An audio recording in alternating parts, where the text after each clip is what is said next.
We've got R2-D2 from the Star Wars Black Series 6-inch figure line here. Now, he's part of the 6-inch line, even though he's not 6 inches tall, obviously, because he fits to scale with the other 6-inch figures. I've already unboxed this and had it sit on my desk for a while, so I don't have the box art to show you, but it looks pretty much like all the other Black Series, very simple and elegant. But I just want to go over some of the features with him so you can see him firsthand here. First and foremost, R2's got 2 doors up front. They can be a little tricky to open. Gotta get your fingernail underneath one of the little hatches. This one likes to spring closed on me right here. This one stays open pretty easy. But once you get those doors open, you can pull out his various instruments that he has. There's a little claw. There's his little interfacing probe.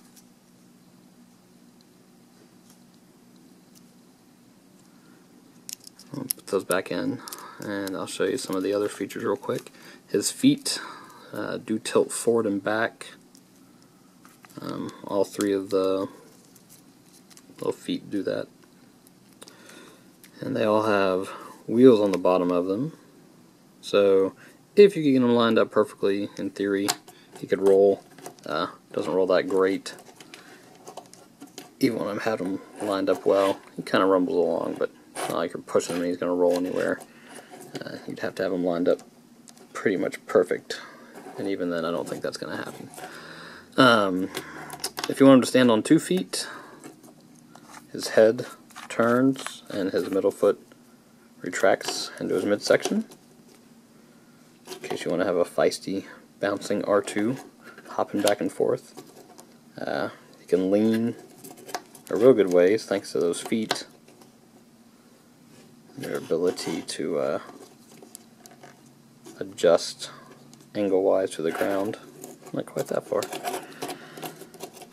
But I prefer to leave him in his traveling pose. Really 2 legs back, 1 leg forward. So, we'll go over some of the attachments now. It comes with several attachments for the top. You've got this one sensor put in right now. It's the one I usually keep him displayed with. But each of these comes out. There is a little filler plate to put in their place in case you want to display him sans accessories. You can pull off this front plate, and it does come with a lightsaber that you can stick in there. It doesn't go all the way down. It doesn't pop up like some of the figures. I actually stuck it in the wrong way there. There's a slot that's made to fit the lightsaber incorrectly. But even fitting in that slot doesn't stick in particularly far. I had an old Power of the Force R2 years ago, I think, where you could actually pop the lightsaber all the way out. It was on a little spring mechanism, so we don't have any of that going on. Each of these little doors are individual, so you can stick everything out at once if you want to, or just stick out whatever floats your boat. But you've also got his little periscope here.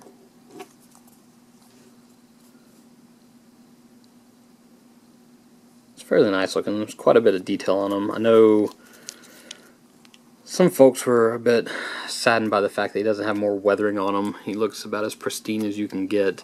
The prototype originally had a lot more in the way of panel line weathering.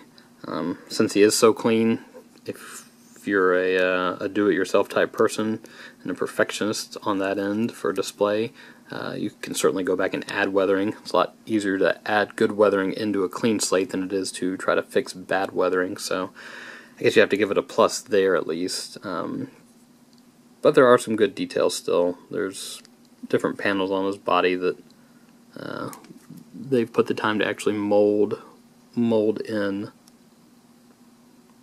instead of just painting on. He's got his little lines on his feet. There are accessories, and I've already popped one off the side here, but you notice on the side of his legs he has his little leg hydraulic plates. Those can come off if you want, and if you prefer, you can stick on these plates. Probably look better in that mode. But that's up to you. I think it looks kind of funny with these on, with his legs still at the same length.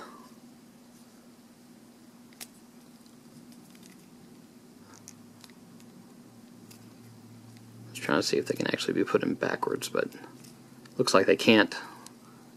So that's helpful there. Actually, yeah, you can see there's one big slot and one little slot, so prevents any R2-D2 building faux pas and somebody walks in and says, "Hey, your R2-D2 legs are upside down."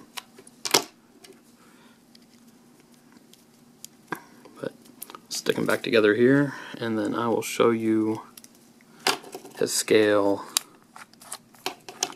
next to Luke, just so you can get an idea of what he looks like there. Alright, so there's R2 and Luke together. Kind of gives you an idea of about the size and scale of the figures in the 6-inch Black Series line. Luke is one of my favorite sculpts. They definitely complement each other pretty well. So there you go. That is R2-D2 from the Star Wars Black Series 6-inch figure line.